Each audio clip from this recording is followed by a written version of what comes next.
ভাই, বাংলাদেশ চাপাবাজ দিয়ে ভরে গেছে। সংসদের ভিতরেও চাপাবাজ, যেদিকেই তাকাবেন সেদিকেই চাপাবাজ।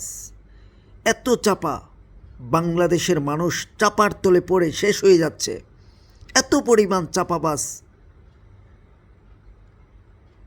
কবে যে এরা শুধরাবে তার কোনো গ্যারান্টি নেই। তবে একটা গ্যারান্টি আছে, বাংলাদেশের জনগণ ছাড় দিয়েছে, ছেড়ে দিবে না। আল্লাহ তাআলা ধরে ধরে না, ধরলে কিন্তু ছাড়ে না। বাংলাদেশের জনগণ 24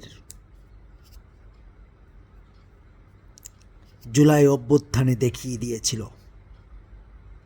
সেটাই আমি মনে করিয়ে দিচ্ছি।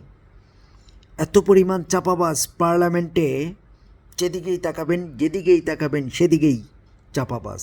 এই চাপাবাজদেরকে আমরা ঘৃণা করি।